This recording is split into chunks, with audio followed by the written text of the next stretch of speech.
53 secondes, c'est quoi? C'est la durée de mon intro, la durée moyenne d'un rapport humain, le temps qu'il faut à ta mamie pour te faire un chocolat chaud. Non. C'est le temps que la SIG a mis pour faire Ocean Eleven et le braquage du début d'année à Bourg. Ça se finit comment? Fred Fautou en conférence de presse qui dit « On m'a dit que je ne devais pas parler ». Allez, salut la team. Et c'est pas fini en plus en Alsace. C'est la terre des braquages.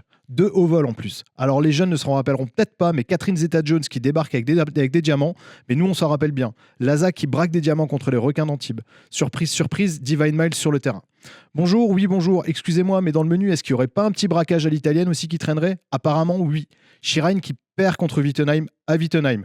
Allez, sérieux, c'est nul les gars, je vous avais mis top 1. Bon, mine de rien, on a fait un week-end qui se révèle être digne du César Palace plutôt que de la salade César de chez McDo. Et dans la série des diamants, on ajoute les 50 points de Zach Noga et les 11-3 points de Kristaps en PNM. Pour les autres matchs, ça a suivi son cours, presque comme le plan de Danny Ocean dans Ocean Eleven. Des grosses victoires et des défaites qui vont se retrouver dans le coffre-fort. Allez, c'est parti, let's go. Allez, on est de retour sur Full Court Alsace et on va commencer avec les pros et Thibaut. Salut Thib. Salut Fab. Comment ça va? Très bien, et toi? Bon, moi ça va, j'ai perdu, mais ça va. Et toi, t'as gagné? J'ai gagné, donc ça va. Moi ça va, j'ai perdu, mais c'est pas grave. C'est comme ça arrive. On enchaîne avec les pros directs. Ouais, et avec ben ça va encore mieux. Bah ouais, carrément. Le braquage du siècle. 53 secondes. Ouais, alors braquage, oui, parce que non seulement ils sont pas devant très longtemps pendant le match, mais surtout qu'ils partent avec un effectif plus que réduit. Ils partent à 7 pros, 5 de départ, JB Mike Davis, Gabe Brown, Ben Gregg, Nelly Joseph, et sur le banc ils avaient que en vrai pro William Pfister et Fouzeni Traoré. Sachant que alors donc 2 intérieurs sur le banc, et sinon après c'est freestyle, no man's land quoi. Et no man's land. Pour la petite stat sympa, JB Mike a joué son record de temps sur ce match-là depuis 2021. Il avait jamais joué autant dans un match. Donc tu t'imagines que là, je suis content pour lui. Tu te poses les bonnes questions quoi. Tu te dis, je suis content pour lui. Après, il avait pas trop le choix. Il avait pas le choix. 37 minutes il a joué, je crois. Il y a Oscar Wembanyama qui a joué 29 secondes, et sinon ils ont tourné à 7.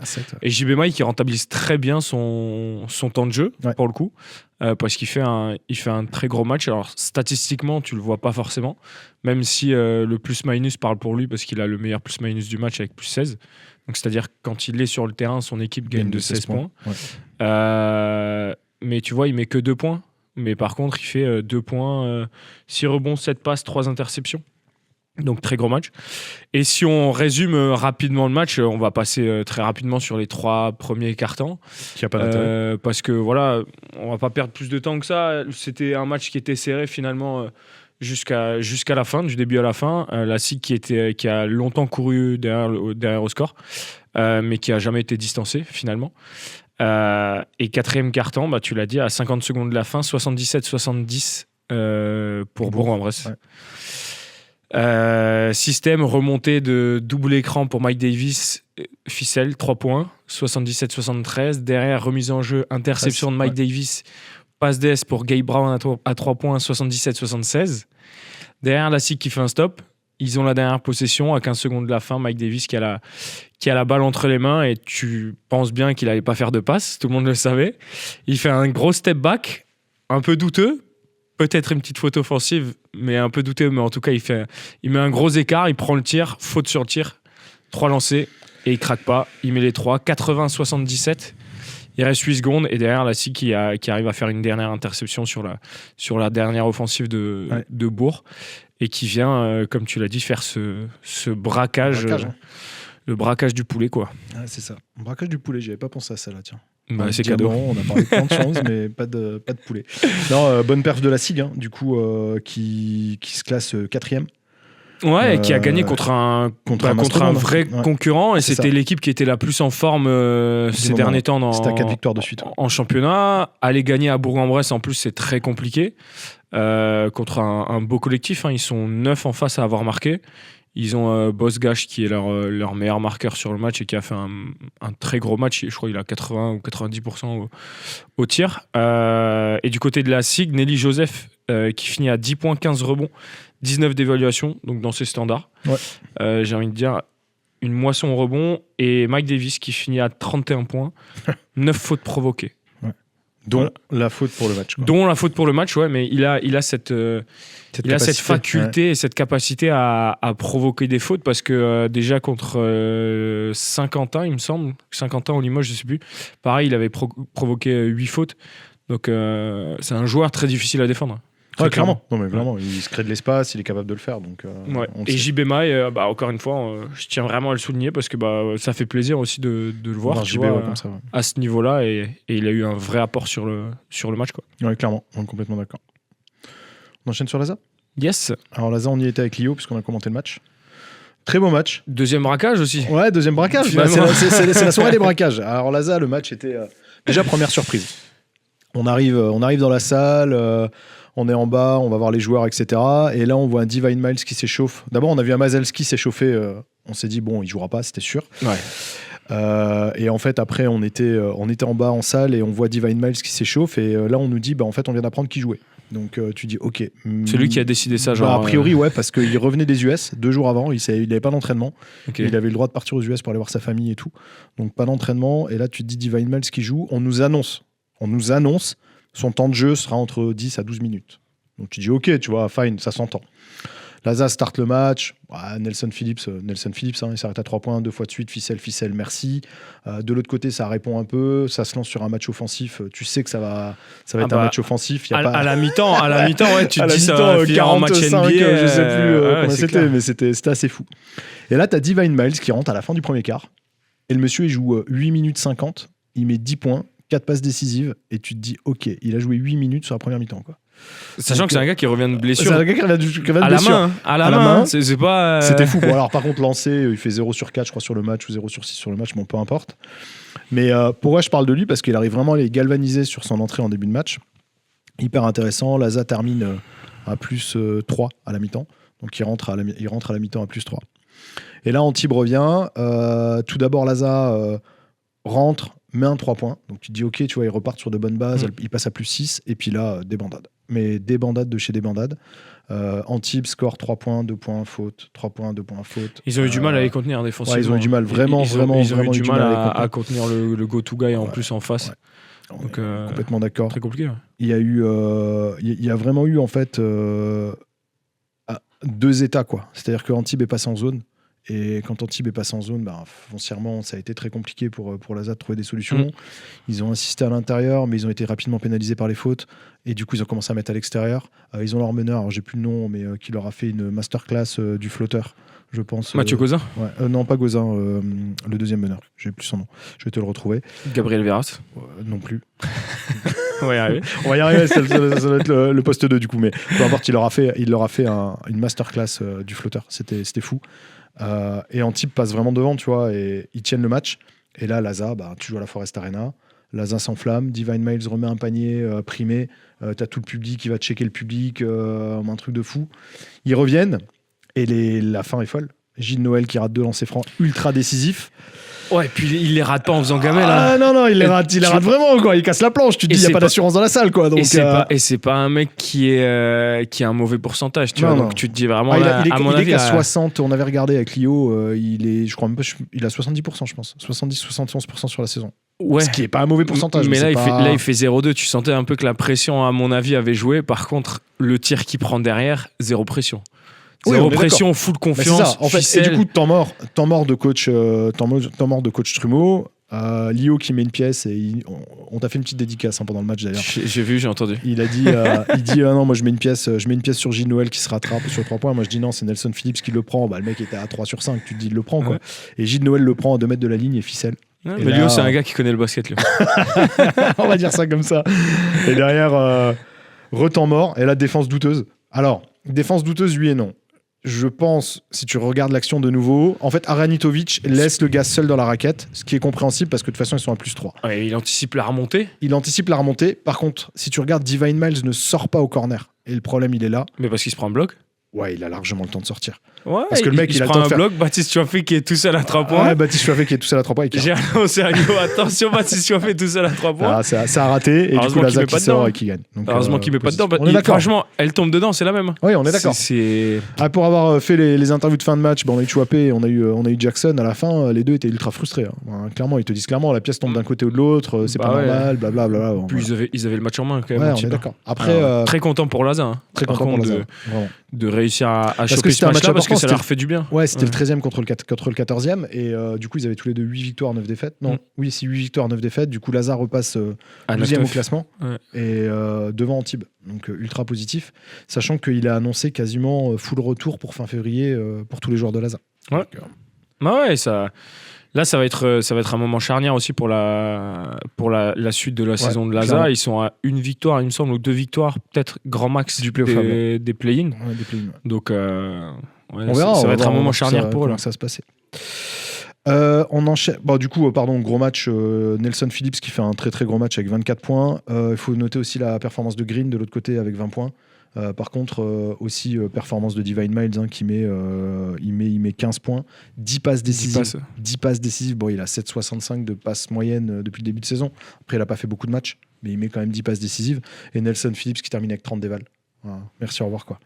Et par contre, il a notez été la performance de omniprésent. Vujic aussi. Vujic qui fait un match de fou. Il a le plus-minus le plus élevé. Il sort quand même 19 points. 14 j'allais dire 14 rebonds. Non, il en prend moins. Il prend que 3 rebonds, mais par contre, il a un plus-minus de 14.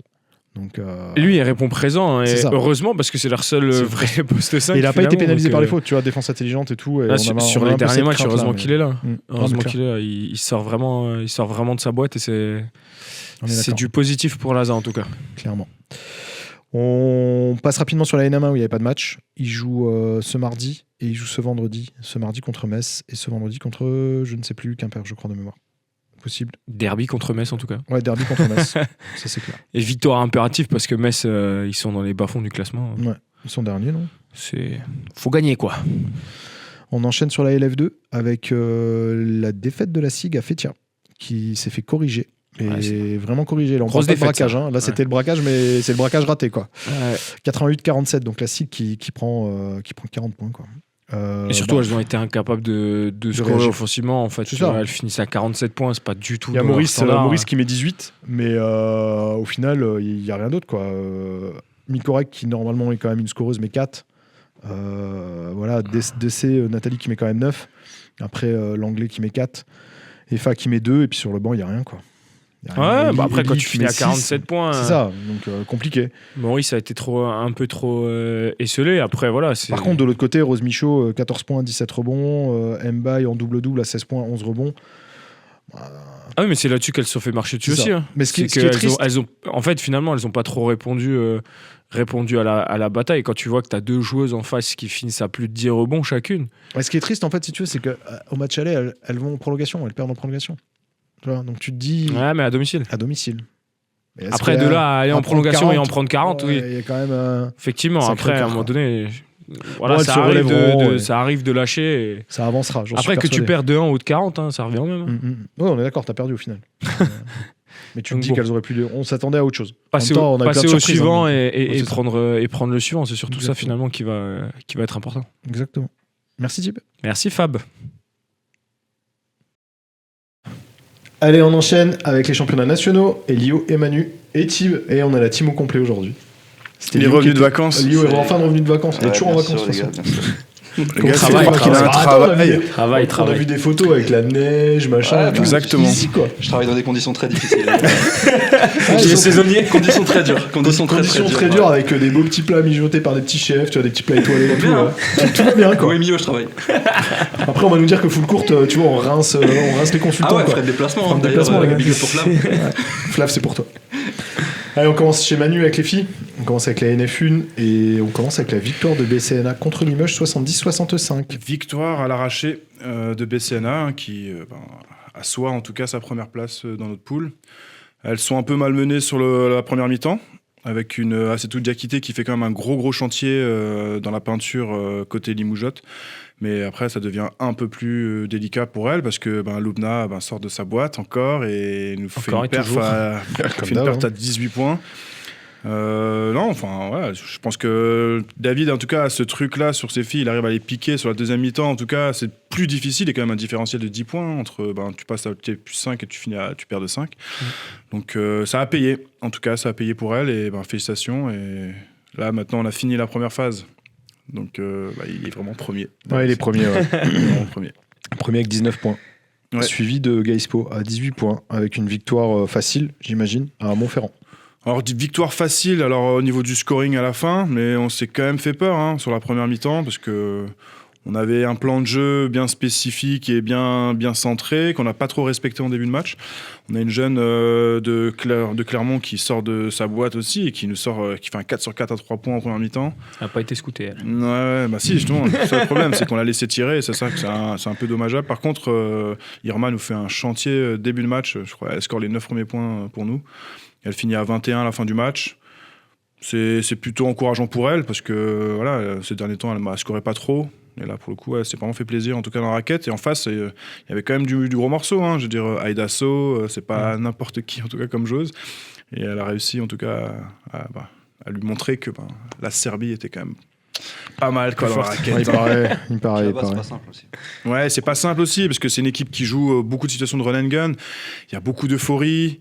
Ça sort surtout. Enfin voilà, c'est pas le jeu est pas très léché quoi, mais par contre c'est super agressif et la coach nous a proposé des situations défensives assez atypiques, donc fallait qu'on s'adapte. Mais on est sorti en tout cas victorieuse, donc c'est ça. Belle victoire de 27. Et on va j'allais y venir. Ouais. Vous allez donc BCNA reçoit Martigues. C'est ça. Donc deuxième match à domicile, dernier match à domicile et le premier match retour à domicile, et vous allez au Poinçonnet. C'est ça. Un déplacement en plus. On enchaîne sur la NF2. Un match en moins parce que du coup Laza avait joué son match en avance contre Paris, qui avait perdu quasiment de 40, on en avait parlé. On va commencer avec Bourges-Mulhouse. Une belle Bourges, une belle purge. On va dire ça comme ça. J'ai même une belle purge pour le coup. 104-56. 104-56. Je crois que le changement de coach, en tout cas, va... Prenons 2 minutes sur Mulhouse, parce qu'on en a parlé la semaine dernière pendant les pronos, mais est-ce qu'il y a vraiment des chances d'y croire ? Je veux y croire pour Mulhouse, franchement, mais il y a une réalité où Bourges est premier, on sait que c'est Longini, on sait que c'est fort, on sait que machin, on sait, pas de souci. Mais il y a une réalité quand même, c'est compliqué pour Mulhouse, non ? Après c'est compliqué parce que je pense que dans l'équipe t'as pas trop de talent non plus offensif déjà, et défensivement ça pêche un peu quoi. Et je pense que dans la tête des filles, de toute façon, je pense qu'elles ont. La saison est terminée. La saison est terminée pour elles le savent. Après, je connais un peu Pat. Je pense qu'il va essayer de faire quelque chose quand même, histoire de pouvoir gratter au moins quelques matchs, essayer d'avoir une sorte de maintien administratif. Parce que ça serait quand même dommageable pour la ville de Mulhouse de voir si son Mulhouse équipe descend, pour le Haut-Rhin, c'est compliqué quand même de se dire. Bien sûr.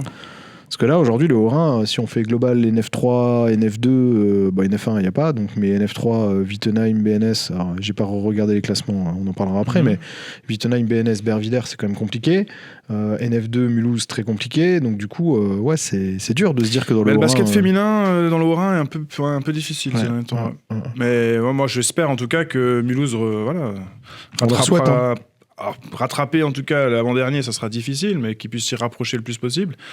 Et après, on verra déjà ce qui va jouer à la ligne d'arrivée. Après, est-ce qu'il peut vraiment y avoir un maintien administratif si tu es à 0 ils ont les cartes France en jeunes. Saison à 0.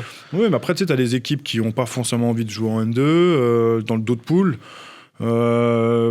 Après, si t'as pas l'argent pour pouvoir jouer en N2, ça sert à rien non plus. Donc il reste peut-être aussi de jouer là-dessus. Tu vois. Parce que si elles finissent à 0, tu vois, elles seraient pas forcément légitimes pour le coup. Repartir. Là, je suis d'accord. C'est pour ça qu'il disait qu'il faut quand même qu'ils prennent une ou deux victoires, quoi. Oui, c'est ça. Il faut qu'ils gagnent quelques matchs quand même. Il faudrait quand même qu'ils essaient de passer devant Templeuve. Elles sont à 1-9. C'est pour ça qu'il faut pas que les filles lâchent, finalement. Après, d'un autre côté, je te dis, il faut qu'elle passe devant Templeuve, mais le 9e, on va y venir, mais c'est la SIG au final. Donc, et la SIG qui a eu une victoire dommageable à Chesnay ce week-end, elle perd 57-50, donc elle perd de 7. Mais match encourageant. Match encourageant pour Alain.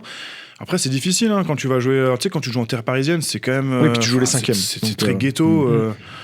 Voilà, moi j'ai déjà joué contre cette équipe quand j'avais Fürth à l'époque. Franchement, c'est galère de gagner là-bas. Mais son groupe, en tout cas, a quand même fait quelque chose. Tu vois, je veux dire, c'est pas déconnant. Après, c'est un match qui s'est joué plutôt défensivement quand tu vois le score. Mais comme dit, si tu veux gagner un match en défense, il faut quand même que tu mettes un point de plus que l'adversaire. Donc, et quand tu manques de talent offensif, c'est un peu délicat aussi, quoi. Ouais, je pense que ce groupe, en fait, NF2, on va enlever Asa et félicitations de nouveau à Mathieu pour ce qu'il a réussi à faire, parce que je pense qu'administrativement, il est sauvé. Il n'y a pas de discussion, c'est ce qu'il visait, donc félicitations à eux. Mais c'est vrai que de se dire que Sig et Mulhouse, potentiellement, sont en danger, Mulhouse plus que Sig, mais Sig, elles ont qu'une victoire de plus que Templeuve au final, et elles sont à 2 victoires du 8e, donc ça fait loin. Après, la Sig, là où on va pouvoir juger, c'est les matchs à domicile. Parce qu'en vrai, je pense que là, maintenant, elles vont commencer à se renforcer pour gagner les matchs. Effectivement, si tu enchaînes des défaites à domicile, là, il va falloir se poser des questions. Ouais, c'est ça, bien sûr. En vrai, tu perds à l'extérieur. Ouais, mais regarde, elles perdent à domicile contre Tomblaine, par exemple. Ouais, en première phase. En première phase, ouais. Mais maintenant, mais t'as le couteau sous la gorge, à un moment donné. Après, je pense qu'à la SIG, ils vont aussi stratégiquement faire en sorte que cette équipe puisse rester à ce niveau-là. Bien sûr. T'as des U18 France qu'il faut quand même faut faire jouer l'année prochaine, qui vont passer justement senior. Bah ouais. T'as des gamines qui sont en prénat qui mériteraient peut-être aussi d'avoir plus de temps de jeu, plus de responsabilités en N2. Le groupe en ligue, il faut qu'ils y vivent aussi, et c'est plus attractif quand tu as une équipe en ligue et tu peux faire venir des joueuses sur un double projet N2 ligue, quoi. Complètement d'accord. Donc, complètement d'accord. On enchaîne sur la NF3 du coup. Pardon, on a oublié de donner les matchs. La SIG va à Mulhouse. Non, la SIG reçoit Mulhouse. Donc c'est le derby la semaine prochaine. C'est ça. Gros derby. Victoire impérative pour la SIG. Victoire impérative pour la SIG et pour Mulhouse. Donc c'est un peu. Pour Mulhouse. On ne se positionnera pas. On va enchaîner sur la NF3 et on va commencer par DA Dijon-Bervillers avec une cruelle défaite de 29 points de Bervillers à DA Dijon. Ouais, c'est vraiment très Celle-là, très elle fait mal. Elle fait vraiment mal parce qu'en fait, elle rentre plutôt pas trop mal dans le match. 14-10 à la fin du premier. Mais par contre, dans le deuxième, c'est un blowout. Elle met 13 points. Et après, par contre, DA Dijon, on enchaîne 26. Donc l'écart est vraiment largement fait à la mi-temps. Ils ont fait face aussi à une joueuse qui s'appelle Alizé Lemoal, qui était une joueuse que j'ai connue quand elle était à Chenov à l'époque en National 2. Elle met 32 points sur le match. Donc voilà, et en face, tu as juste Blanc, Guillou et Zertit qui ont essayé de mettre des points, mais trop compliqué, dur. Ouais. Trop compliqué. Ouais. Elles recevront Gaispo, du coup, Bervillers, la semaine prochaine. C'est ça. Et aussi, elles vont vouloir se racheter du match aller perdu à Gaispo. Ouais, ça aussi. Ça va être un match important parce que Bervillers est 10e et Gais est du coup 7e. Puisque Gaispo a perdu aussi ce week-end. Match important pour les deux équipes. C'est ça. Pas la moitié là. Là, c'est. De toute façon, elles sont à 4-7. Là, dans ce championnat, je pense que c'est l'un des plus gros matchs pour Bervillers là, sur la deuxième partie de saison. Ouais, si Bervillers gagne, elles peuvent se relancer sur le maintien. Ça commence par prendre celui-là, effectivement. Exactement. BCNA Viria. Et on l'a dit, avec une victoire de nouveau pour coach Etienne. Victoire facile, 86-49. Facile, vraiment très facile. Tout était déjà joué à la mi-temps. Etienne justement rappuie encore un petit peu sur la deuxième mi-temps et elle voit pas le jour, quoi. Et par contre, Viria, c'est une équipe qui m'a dit ça a pas lâché de la première minute à la dernière minute, même en étant largement derrière. Elles ont rien lâché du tout. Donc voilà. Bon. Après, quand dans le troisième quart, tu mets un 39. Voilà, tu as vite aussi compris que tu avais une large domination en tout cas sur cette équipe. Donc c'est clair. Ouais. Et BCNA reçoit Dutte samedi en levée de rideau de la match. Levée de rideau de la N1. NF1. Donc il faut aller à BCNA ce week-end. Je pense que les derbys sont là-bas. Il y a un gros match en tout cas. Ouais, c'est clair. Ça va être une belle rencontre. Ouais. On enchaîne sur Gielbourg contre Gaispo avec une défaite de Gaispo 51-45. Et oui, donc j'ai dit qu'il faisait la Dutte. Ouais. Vraiment. Et comme dit, Gaispo, avant tu as fait une petite allusion sur Poulet, mais voilà, Gaispo n'a pas eu la tête du poulet. Pour le coup, pas de doublé. Mais c'est dommage parce que c'est un match qui est plutôt intéressant. On rentre bien dans le match, on est devant à la fin du premier. Dans le deuxième, comme dit, elles se sont réveillées. Ils ont une grosse joueuse intérieure qui s'appelle Laetitia Mesgui, qui fait vraiment un gros match, qui met 19 points sur le match. Qui a montré un petit peu sa domination et son expérience dans la raquette. Et en face, comme dit, t'as pas de grande, vraiment. Donc c'est un peu plus délicat. On n'a pas de grosse scoreuse, à part Zitouni qui met 15. Sinon, après, c'est en dessous de 10, quoi. C'est souvent les mêmes qui ressortent De finalement. toute façon, sur ces effectifs-là, tu le sais. Donc t'as Zitouni, Cornet, Beyer, quoi. Ouais, c'est ça. sur le match. Ouais, sur ces effectifs-là, tu le sais, de toute façon.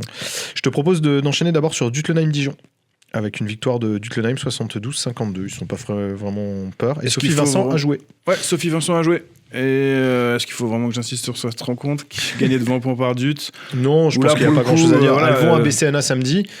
Et donc, du coup, l'info est de dire que Sophie Vincent, ce sera son dernier match à BCNA ce samedi, a priori. J'ai l'impression qu'on a déjà dit on l'a déjà dit contre Shirine, mais c'est le dernier match de Sophie. C'est le dernier. Bon, à noter quand même que le premier quart, il y a 21-3. Ouais, donc voilà. match réglé, quoi. C'est fort par contre de prendre 3 points en un quart temps. Ouais, écoute, vraiment, défensivement, c'est très fort. Ouais, j'avoue que c'est costaud. Champagnol BNS avec une défaite de 10 de BNS à Champagnol. Ouais. Belle perf au final, 66-55. Ben c'est dommage parce qu'en fait à la mi-temps donc elles sont à -5 et elles gagnent le troisième quart. Elles finissent à la fin du troisième quart, elles sont à -2. Mais je pense que les efforts ont peut-être été un peu trop durs. Et comme dit, Champagnol de toute façon c'est le très très haut. Donc, c'est premier. C'est premier, on va y venir. Mais d'abord, BNS reçoit Shirine, qui n'est plus première. Et on va revenir sur le match du week-end en filles, je pense. Et la plus grosse surprise du week-end, Wittenheim-Shirine, avec une défaite de 1 point de Shirine, 70-69. Et félicitations à Pierre Bilbao. Exactement, félicitations à Pierre. Parce que franchement, je pense que lui-même ne l'a pas vu venir, son groupe l'a pas vu venir. Mais en tout cas, il commence le match d'honneur battant, 25-17, le premier quart. Alors, il faut aussi signaler que Shirine joue sans Anna Kirienko. Donc, c'est aussi pas rien. C'est pas la même équipe, surtout dans la raquette. Girl, et en plus, derrière chaud, ça, c'est ça. Et quand tu as une joueuse comme Klets, qui elle aussi est très imposante, en tout cas dans la raquette, ça lui a laissé largement de la place pour pouvoir mettre ses points. Elle finit à combien? 17. Ouais, c'est plutôt intéressant. Et puis après, moi, il faut quand même souligner que Shirine a quand même continué à jouer son jeu. Shirine, après, perd le premier, mais après, essaie de revenir et de gratter le plus possible. Ça s'est joué à 3 secondes de la fin du match. Il y a 2 lancers francs à jouer. 0-2. Défaite de Shirine. Ouais, c'est moche. 0-2. Pression. C'est moche, hein. Quand tu te dis, là, tu perds sur des lancers à 0-2, quand même, c'est chaud. Hein. Ouais, mais au-delà de ces lancers, moi je tiens quand même à souligner que Wittenheim met 70 points. Wittenheim revient bien. Il avait tout son groupe qui était présent aussi au match. Ouais, il avait beaucoup de problèmes de blessures sur le début de saison, c'est ça? C'est ça. Ouais. Sur la première partie. Et en plus, en face, comme dit, justement, Wittenheim, il y a 3 joueuses qui finissent avec 5 fautes. Donc, elles y ont mis le cœur, en tout cas, pour pouvoir arracher ce match. Énorme perf. Vraiment, félicitations à Wittenheim. Je pense qu'il faut féliciter Pierre pour. Ouais, franchement, pour le boulot. Et ses joueuses aussi qui ont vraiment fait un gros match, quoi. Clairement. Et du coup, alors Wittenheim va à Champagnol, j'imagine. C'est ça. C'est ça. Et Shirine va à BNS. Donc, Shirine va falloir se reprendre parce que du coup, pour faire un point classement rapidement, c'est pas un déplacement évident, plus. Champagnol passe première. Donc, Champagnol première, Dut deuxième, Shirine troisième et BCNA quatrième. Et BCNA, 4e, ex-aequo avec Shirine. C'est aussi à noter. Attention les pronos, les gars. Ouais. Non, j'avoue qu'ils ont pété le prono. Placé, on refait. On refait tous les pronos. Dis le mec qui n'était pas là quand même, tu vois. C'est long, hein. La deuxième partie de saison va être longue. Ouais, bien sûr. Et je pense qu'il y a des équipes, comme on l'a dit, Dut qui va être impacté si Sophie Vincent ne joue plus à un moment donné. Ça va vraiment impacter, je pense, le jeu de. Et après, comme dit, Shirine, t'as pu Kirienko pendant quelques matchs, ça peut aussi. Le fait qu'ils aient pas Kirienko. Parce qu'ils jouent Champagnol tôt en plus, non? Non, ils vont les rencontrer, je crois, à journée, sur le retour, mais journée 5 ou 6. Ah, donc ça va. Je pense que c'était plus tôt. C'est là finalement où il va y avoir le tournant aussi pour la fin de saison. Shirine a réussi à gagner à Champagnol, donc là ils les reçoivent. Ouais. Donc ça aussi, ils jouent à domicile. Mais par contre, ils vont à Dut. Shirine a gagné à Champagnol. Ouais. Shirine avait gagné à Champagnol. Ouais. Non, c'était à domicile, c'est quand ils volent le match sur un tir. C'était pas à Champagnol? Non, c'est Dut qui avait été à Champagnol. C'était sur un tir volé là, enfin un tir volé, un tir de l'autre bout du terrain pour aller en prolongation. Ouais, c'est juste. Ouais. Non, donc aller gagner à Champagnol, ça va être compliqué. Ça va être très compliqué. Good luck. Donc ils avaient leur victoire d'avance et là ils l'ont plus. Dommage. Ils ont grillé leur gros joker. C'est ça. Merci Manu. Merci à vous les gars. Allez, on enchaîne du coup avec Lio et les mecs. les gars. Jagan Mosley pour le spécialiste du flotteur. Merci. Je trouvais plus son nom. Le Jamaïcain. Jagan Mosley. On sait que j'ai des problématiques de nom. De toute façon, c'est pas nouveau. Pas de soucis, Fab. On le sait. Allez, on enchaîne. On commence pas. On commence avec la NM2 et Souffle du coup. Asa Souffle Versheim et non pas BCS, jeune homme. Tout à fait. Qui a gagné 68-56 contre Lons, une équipe de Lons. C'était un match un peu particulier parce qu'ils savaient pas trop en fait déjà si Lons ils allaient pouvoir venir à cause des conditions météo. Au final, ils ont bien joué. La particularité, c'est qu'ils ont Asa Souffle à Bach et Shan qui sont malades. Un qui a la gastro, l'autre la grippe, mais Dany leur a quand même demandé de mettre le bleu de chauffe s'il fallait offrir quelques minutes. Ils ont joué, ils ont rentré chacun 2-3 minutes. Donc de le refiler ils ont pas fait adversaires, ils ont fait le flou game avec les précautions d'usage. Donc je sais pas quelle précaution tu peux mettre avec le masque. Donc je sais pas comment Dany met des précautions sur une équipe. Mais bon bref, c'est un match plutôt défensif. On change pas les bonnes habitudes. C'est un match défensif du coup. Du côté de Dany Pereira, il encaisse moins de 60, voilà, classique. Puis quand t'es à 11-8, je crois, à la fin du premier quart-temps. Donc c'est pas. Même si sur la mi-temps, ils sont à 50% de réussite. Donc c'est quand même pas mal. Ils ont une bonne adresse. Ils limitent Lons justement à 35%. Quand on sait que justement dans l'équipe de Lons, avec les frères Marot, ça peut vite partir. Donc ils ont pu bien les contenir. Après, ils ont pas mal de pertes de balles qui leur coûtent un petit peu, mais ils arrivent à bien maîtriser le jeu. Malgré que ils jouent quand même à 7 parce que Jérôme Hubert a pas trop joué. Shan, Bach qui ont offert 2-3 minutes et qui n'ont pas trop pesé dans le match. Et après, on a Léo Shan qui met quand même plus de 20 points, qui fait un gros match, mais qui se blesse à la fin, qui se fait une entorse. Noah Leicht, pardon. Noah Leicht qui fait un gros match, mais qui se blesse en fin de rencontre, donc qui risque peut-être d'être absent sur les prochaines rencontres. Entorse cheville.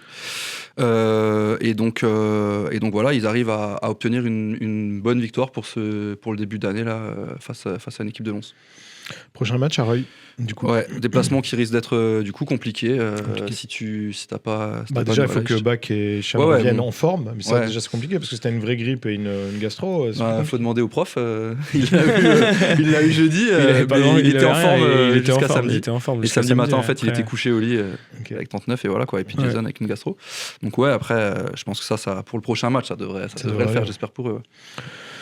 On enchaîne sur Holsheim avec une très grosse victoire à Dijon, 69-106 pour Holsheim. Alors j'ai un débrief très précis, merci à notamment Thomas Potier, qui a aussi Monsieur été Potier, il faudrait qu'il revienne. Faudrait qu'il revienne parce que Monsieur Potier. Donc 106-109 face à la Lanterne Rouge. Après, je pense qu'ils ont très bien préparé leur match. Coach Laden-Burger les avait bien prévenus qu'il fallait surtout pas prendre cette équipe à la légère. C'est ce qu'ils ont fait. Ils ont respecté le game plan. Ils commencent par un 11-0 d'entrée. Grâce notamment à notre ami Potier qui est inspiré et Bastien. Ils mettent chacun 12 et 7 points dans ce carton-là. Les Dijonnais, ils arrivent pas du tout à réagir. Holsheim met une grosse pression défensive. À la mi-temps, il y a déjà plus 10. Et la dynamique plus 10 à la mi-temps. Ouais, fin du premier quart, pardon. Du premier quart, 19-28. 19-28 et on continue. Après, c'est en fait tout le monde a apporté après sur un score aussi important. Donc Henriquez après, lui a contrôlé le tempo, a distribué, notamment à Aker. Ça a refermé pas mal dans la raquette, ce qui a permis de libérer des joueurs comme Ganzer ou Marmillo qui ont mis dedans. Henriquez prend feu et ils sont à 29-54 à la mi-temps. Déjà. Okay, ouais.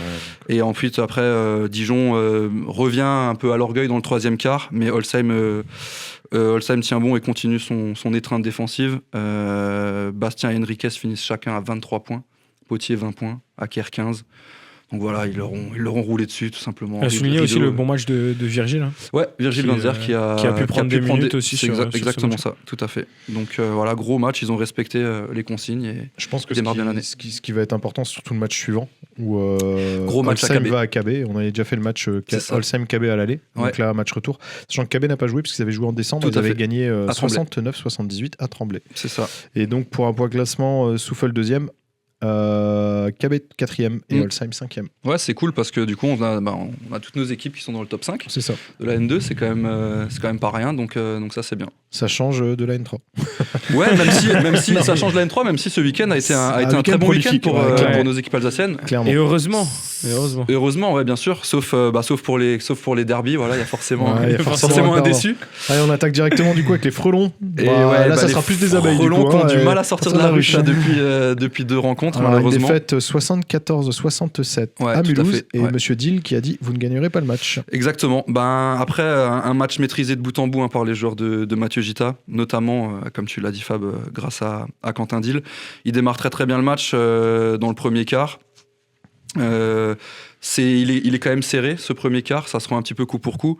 Et dans le deuxième, en fait, il y a Ford qui fait un chantier, qui finit en double-double avec 19 points, 12 rebonds. Donc il mène 47-33 à la pause. Ensuite, justement, Fufu, grâce à ses cadres Aubin des Estrées qui faisait son comeback en plus à la Poly à Mulhouse, qui a été bien accueilli, et Makoviak qui les permettent de revenir à moins 5 à 4 minutes de la fin. Donc intéressant, mais Ford en fait était trop Ford. Les gars, vous êtes bons. Et Quentin Dill, le capitaine, en bon capitaine, et qui, voilà, comme dit, a collé 25 points, gère bien le match et assure une victoire qui est méritée. Donc prochain match contre Rozoir. Ouais. Exactement. Pour déplacement Fufu. En terre. Ils reçoivent cette équipe d'Ozoir. Ouais, c'est ça. Et Mulhouse. Mulhouse. Non, on raconte des bêtises. C'est Mulhouse, c'est Ozoir. Ouais, c'est Célestat, ça. Oui. C'est Fufu. Et Fufu va à Célestat. Ouais, exactement. Pour un deuxième derby. Donc ils enchaînent 2 derbys de suite, là, les Frelons. Alors on a eu coach Laurent Mining la semaine dernière qui avait peur de ce match-là, mais victoire du coup de Riedisheim à Mirecourt 79-85. Ouais. Ce qui est pas rien. Ce qui est pas rien. Elle fait du bien. Elle fait beaucoup de bien, Wow. je pense, au moral. Et puisque du coup, Riedi enchaîne 2 victoires de suite. Et Mirecourt, par contre, à l'inverse, eux enchaînent 2 défaites aussi de suite. Donc attention, watch out sur le prochain week-end. Ouais. Qui Mirecourt, on en parlera après, mais va recevoir le VOB, si je me trompe pas. Et donc, très grosse victoire dans les Vosges, malgré une entame de match en faveur des joueurs de Stéphane Duvois, le coach de Mirecourt. Mais Kamal Sangou et l'entrée de Binaire permettent de mener les débats à la fin du premier quart. Ils sont à plus 9. À la mi-temps, ils sont devant grâce aussi à Kevin Walter qui fait une grosse presta, fini avec 26 points. À la fin du troisième, ils sont à plus 10, mais voilà, Mirecourt, on sait, c'est une équipe hargneuse qui lâche jamais, surtout devant son public. Ils reviennent à moins 2 à 8 minutes de la fin du game. Et là, je pense que les démons de Riedisheim, les anciens démons ressortent, mais les Orinois gèrent très très bien leur match et empochent une victoire très importante en terre vosgienne. Voilà. Et donc prochain match à Saint-André-les-Vergers. Ouais.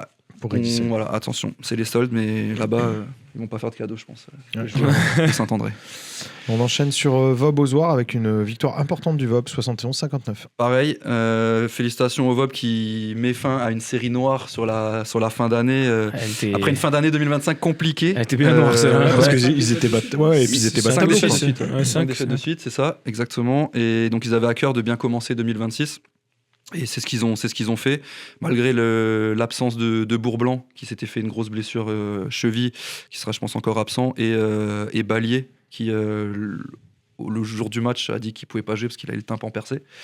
Donc, en fait, pour la petite flash news, Fred Minet avait endossé le short au cas où il fallait amener et qu'on revienne dans les années 90 à l'époque Jacques Monclar et qu'on a un coach joueur en N3 mais il y a pas eu de besoin. Il a pas joué. Non, il y a pas eu de besoin mais par contre ouais non je sais pas je crois qu'il y a plus de droit. Ouais, je crois que après je pense tu vois il a peut-être mis Dany en coach. Mais du coup ils démarrent timidement, ils sont à moins 3 à la mi-temps. En plus de ça, à la mi-temps, ils perdent Sorata Cissé sur blessure à la cuisse musculaire. Mais en deuxième, ils font de toute façon leur meilleur match depuis le début du championnat en défense. Ils encaissent 59 points. Donc ça, c'est vraiment un match référence à ce niveau-là.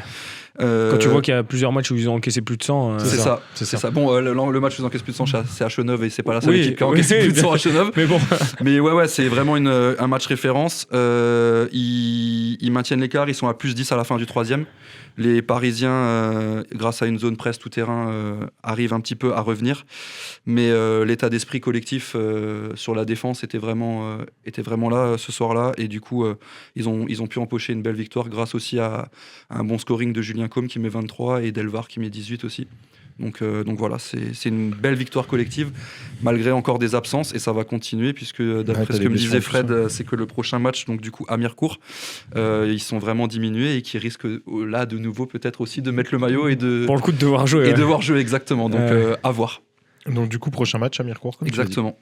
Et on enchaîne par une victoire aussi de Célestat contre Viry 58-67, qui fait aussi du bien à coach Joseph, parce que coach Joseph était aussi sur une très mauvaise série. Au-delà de la victoire, je pense qu'il est très content aussi de retrouver tout son effectif. C'est-à-dire que là, il est parti à Viry, donc voilà, on sait un déplacement, c'est compliqué là-bas, mais il y va avec tout son effectif. Donc Sam Hébert qui a joué, Mathieu Spitz qui était là, Romain Schall qui était là, Alexis Gaïs qui est là, tout le monde.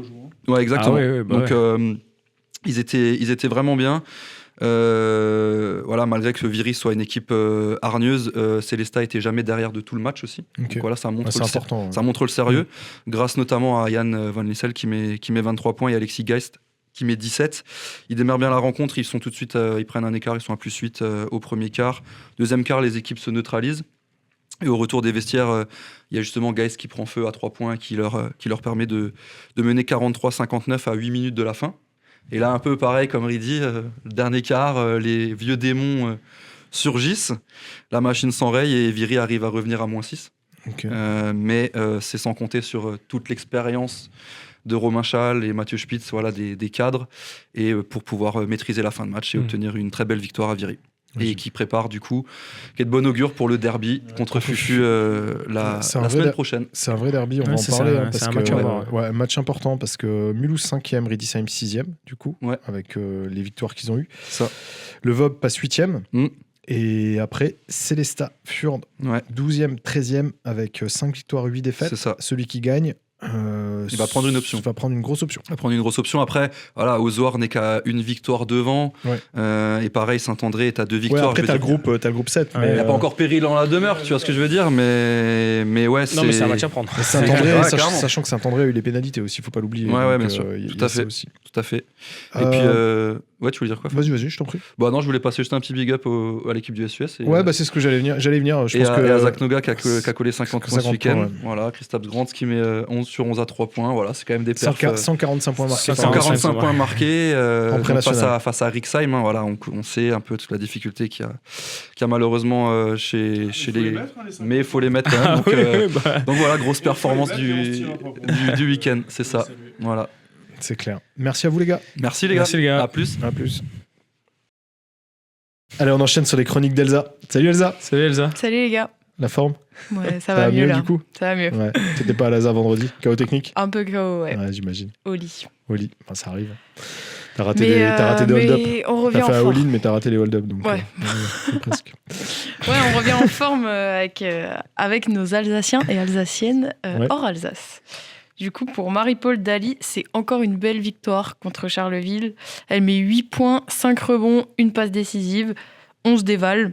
Elles sont 2e au classement. Donc franchement, elles peuvent totalement prétendre. Elles n'ont qu'une défaite de retard sur Basketland. Ouais, le Basketland est costaud quand même. Ouais, très costaud. C'est une équipe vraiment... Elles ont une défaite, je suis même pas sûr que Basketland ait une défaite cette année. Je suis pas sûr. Ouais, je crois pas, faut vérifier. Si. À vérifier. Si, je crois quand même. Team et le basket féminin. Si. Elles ont quand même. C'est pour ça que t'es pas consultant basket féminin. Il me semble 3 défaites du côté de Basketland et 4 du côté de Bourges. On teste tes connaissances, Elsa. Ouais. On teste tes connaissances. J'espère que j'ai juste. Pour Pauline Littard, c'est une défaite contre Montbrison. Prestation un peu plus délicate. Elle met que 3 points, prend un rebond. Mais voilà, après match ça de reste, reprise. Voilà. C'est la reprise. On va dire ça. C'est toujours la bonne excuse au mois de janvier. Elle se rattrapera sur le match suivant contre Voiron. Par contre, pour Marine Dursus, on a des très très belles stats parce qu'elle a fini MVP du match contre Chartres. Elles ont perdu par contre, mais elle met 19 points, 5 rebonds, 14 dévals. Elles ont perdu, Chartres, qui est dernière. Ouais. Donc, mais par contre, cool pour Marine. Ouais, c'est très cool, franchement. Elle est bien, elle fait une bonne saison au final. Là, c'est trop forte. Faut qu'elle arrive à rester constante dans ses elle est jeune encore, ça va venir. Ah ouais, bien sûr. Constance vient avec l'expérience aussi. Ouais, elle met quand même des gros tirs à 3 points, là, j'ai vu, des drives de fou et tout. C'est une bonne joueuse, franchement. Ouais. Non, c'est clair, après, ça fait du bien de l'avoir à ce niveau. Maintenant, s'il y avait la victoire qui allait avec, ça aurait été encore mieux. C'est ça. Parce que faire une grosse perf dans une défaite, ça. Surtout la situation de match. Ça a un peu d'impact, quoi. Là, tu joues à la limite, tu joues Basketland, tu te dis ok, quoi. Tu peux briller, mais tu joues Chartres, qui est dernière, qui est vouée à descendre à L2 a priori. Compliqué quand même. Ouais, compliqué. Et une nouvelle alors ? Et une nouvelle, Emma Peytour. Du coup, cette année, elle joue à Lasvel. Et en fait, elle est passée par Saint-Jean quand elle était jeune, en minime. Après, elle était en cadette région à la SIG. Puis, elle a rejoint la Ligue 2 de la SIG pendant 3 ans. Et elle a même joué pour l'équipe de France 3-3, moins de 21 ans. Et là, cette année, elle n'a pas forcément encore une grosse moyenne de points à Lasvel, mais c'est une très très bonne joueuse qu'on va maintenant suivre un peu de plus près. Ouais, merci à Hervé Henry qui nous a, merci beaucoup, qui nous a envoyé l'info. Et si vous avez des infos, n'hésitez pas. On est preneur sur des joueurs et joueuses qu'on pourrait oublier potentiellement. Carrément, il y en a beaucoup. Il y en a plein. Ouais, il y en a plein. On va pas tous les faire tout le temps. Le problème, c'est qu'en fait, cette chronique, elle va durer 15 minutes si on fait tout ça. Ouais, j'avoue. Chez les garçons, Nicolas Lang, il a pas joué contre Lélan Chalon, il était malade apparemment. Donc, voilà. Annoncé en dernière minute. Ouais. Ils ont gardé le suspense jusqu'au bout. Ouais, c'est la période des gastro. Mais du coup, Hugo Invernizzi, il a totalement fait le boulot. Il sort avec une éval de 16 avec 9 points, 8 rebonds, 5 passes décisives. Il a joué 35 minutes. Donc, et une très grosse victoire de Limoges. Ouais. Qui fait du bien. Et Hugo qui est dans... Je le répète, mais dans ses standards, il est omniprésent. Un vrai couteau suisse cette année pour Limoges. Et ça fait vraiment du bien de le voir à ce niveau. Ouais, tu vois qu'il joue 35 minutes dans une victoire. Non, je suis d'accord. C'est que t'as un vrai impact. Surtout avec ce coach, tu vois. Avec ce coach, en vrai... T'es pas bon, tu joues pas, tu vois. Non, on est d'accord. Mais on en a parlé. Je pense que Hugo a plus d'impact aussi hors terrain et hors stats parce que tu vois pas forcément tout que d'autres joueurs et c'est pour ça qu'il joue autant aussi. Sur cette saison, il apporte énormément et il prend sa revanche. Donc c'est bien. Moi, ça me fait plaisir pour lui. Ça me fait plaisir pour Hugo. Ah ouais, là c'est. Ouais, puis très cool. Faut surtout qu'il commence à gagner des matchs parce que ça a commencé à devenir un peu dangereux pour eux et que celle-là, elle fait du bien. Celle-là leur fait du bien. Ouais. Pour Franck Nilikina, il a pas joué là sur les 2 derniers matchs. J'ai pas eu plus d'infos. Non, il a pas joué, il est encore gêné. Do not play. Voilà. Mais s'il revient, en tout cas, il aura du temps de jeu parce qu'ils ont leur joueur Montemoris qui s'est blessé, donc c'est sur le même poste en plus. Donc. Ouais, mais je pense qu'il va récupérer, il va revenir semaine prochaine à mon avis. Tu penses cette semaine déjà ? J'espère, en espérant qu'il... je sais pas. Moi, peut-être plus semaine prochaine. Il n'y a rien d'annoncé en tout cas. Je sais pas. Pas d'annonce. Pour Nadir Ifi, victoire contre Lasvel de 5 points. Il met 23 points, 6 rebonds, 5 passes décisives, 20 dévals. Dans ses standards, j'ai envie de dire. Nadir qui a voulu jouer avec son téléphone aussi. Je sais pas si vous avez vu ça, qui est rentré sur le terrain avec son téléphone, qui a oublié de laisser son téléphone dans les vestiaires. Petite anecdote sympa. Tu crois que c'était pour filmer son père pendant le match ? Je sais pas, mais il est parti avec son téléphone. C'était assez marrant de le voir revenir poser son téléphone comme les joueurs de département. Tu sais. C'est clair. Ouais. Non, mais après, Nadir qui fait un gros match, alors il est un peu en dedans au niveau de l'adresse à 3 points. Il finit à 3 sur 10, je crois, un truc comme ça. Mais par contre, il porte son équipe pour aller chercher cette victoire après avoir été mené de 20 points et ils vont la chercher après prolongation. Donc là aussi... très grosse victoire de... mais il a un rôle important. De toute façon, à Paris cette année, on le sait, et il a un rôle qui se développe. Il veut être NBA ready, et c'est ce qu'il annonce. Il a cet objectif en tête. On pense, quand on voit Nadir, on lui met toujours des plafonds de verre. On lui dit, et regarde, il a déjà fait ça, et il ne fera pas plus. Et il arrive. Là, cette année, on lui donne les clés d'une équipe. Tout le monde doute, et il y arrive. Donc, puis la NBA, c'est son jeu. C'est son jeu. Donc, moi, je lui souhaite vraiment de réussir. Et on espère le voir aussi sur des fenêtres internationales, et plus. Donc... Ah ouais, non, mais c'est clair. clair. Il le mérite actuellement. Il est quand même top scorer. Hein, donc, Et là où il a passé un vrai cap, on en parlait aussi c'est dans l'intelligence de jeu avec les Manu, passes. Il fait beaucoup plus de passes. Ouais, je suis d'accord. Là, je crois, sur les 4-5 derniers matchs, il a plus de 5 passes de moyenne. Je suis complètement d'accord. Sur la lecture, le QI basket est vraiment monté. Tu l'as vu dans la lecture, dans les passes. Il est beaucoup plus collectif, même dans le collectif défensif. Il se donne plus d'efforts. Alors, ça reste pas non plus le meilleur des défenseurs, mais il fait les efforts. Et ça, ce qu'il faisait peut-être pas il y a quelques années en arrière. Donc, c'est intéressant de voir ce développement de Nadir. Ouais, c'est clair. Puis cette année, c'est vraiment le go-to guy. Tu vois, il y a plus de TJ Shorts, donc c'est vraiment le go-to guy. Et il le prend. Et c'est exactement ça. Il arrive à endosser ce rôle-là. Et il est reconnu pour ses pairs pour ça, tu vois, pour avoir discuté avec d'autres joueurs pros. Et on a la chance régulièrement d'en parler avec Thibaut et d'autres joueurs. Et même eux le voient. Même eux te le disent, surtout les Alsaciens, des Nicolas qui te disent oui, Nadir, il a pas de plafond en fait. T'as pas l'impression qu'il a un plafond. Donc, quand tu vois ce parcours, tu peux pas lui mettre un plafond, ce mec-là. C'est ça. Hein. Non, mais félicitations à lui. Ouais, bravo à lui. Là, Thibaut, tu vas être très content. Clément Free, il fait son meilleur match en Espagne, du coup. Il MVP, c'est normal, on le met sur le terrain, forcément qu'il fait son meilleur match, purée. Et oui, 8 rebonds, 19 points, 25 dévals. Et MVP. Incroyable. Mais c'est cadeau, Ouais, Clem qui était heureux comme tout. Je lui ai fait un petit message, parce que tu as écrit, moi je lui ai écrit, et il était heureux comme tout. C'est génial pour lui. Hein. Franchement, super content pour lui. Franchement, super content pour Clément. Ah, mais il a pris 1 an dans la vue la semaine dernière, donc voilà, il a pris en expérience, tu vois. Ouais, il a pris en expérience et cette semaine, bah voilà, il le montre. Non, mais en vrai, très content. Ouais. Et enfin, il est responsabilisé, enfin, il est mis sur le terrain.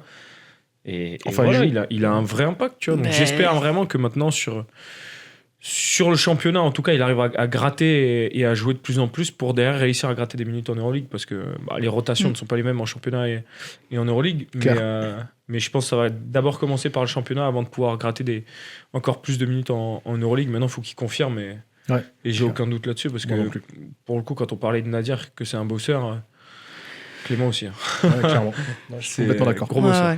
Bravo à lui en tout cas. Pour Anthony Labanca, 9 points en Eurocup. Par contre, défaite contre Strasbourg, du coup, en Betclic. Il met que 2 points, un rebond, une passe décisive. Après, ça reste... match compliqué pour contre la SIG, en tout cas. Le match d'Eurocup, je ne l'ai pas vu. Mais le match contre la SIG, match compliqué pour lui, malheureusement. Ouais. Pour finir, je finis avec Léo Westermann, qui fait une très, très grosse performance aussi. 23 dévals, il met 17 points, 3 rebonds et 9 passes décisives. Propre. Très, très propre. Ouais, Léo, de toute façon, est de nouveau dans son registre et de nouveau, il se sent bien. Les résultats prouvent qu'il se sent bien. Donc, Ah ouais, mais Léo, je pense qu'il y a trop de gens qui l'ont enterré trop tôt. Tu vois, il finit en D2 espagnol. Il a galéré à trouver des contrats, personne ne voulait de lui. Mais là, il est juste en train de prouver dans une équipe qui joue le haut de tableau, qui est en train de viser la montée. Et jouer la montée en première div espagnole, c'est pas rien non plus. Et quand tu vois qu'il lâche des gros matchs comme ça, avec 17 points, sachant qu'à la base, c'est pas non plus le plus gros des scoreurs, mais 17 points, 9 passes, je suis content. Je pense qu'il ferme pas mal de bouches et que, tu vois, lui aussi, il prend une petite revanche sur certaines personnes, en tout cas. Clair. Très content pour nos Alsaciens et Alsaciennes ce week-end. Clairement des super résultats. Ouais, merci Elsa. Merci Elsa. Vous. Merci à tous de nous avoir suivis. N'hésitez pas à activer la petite cloche, à nous suivre, à s'abonner, à nous suivre sur tous les réseaux sociaux, que ce soit sur Insta, sur Facebook, sur TikTok. Vous retrouvez la carte des matchs à ma gauche, à la place de Type, comme ça, enfin on le voit plus, mais il est toujours là. Toujours. Et je vous dis à la semaine prochaine. Allez, à plus. Salut.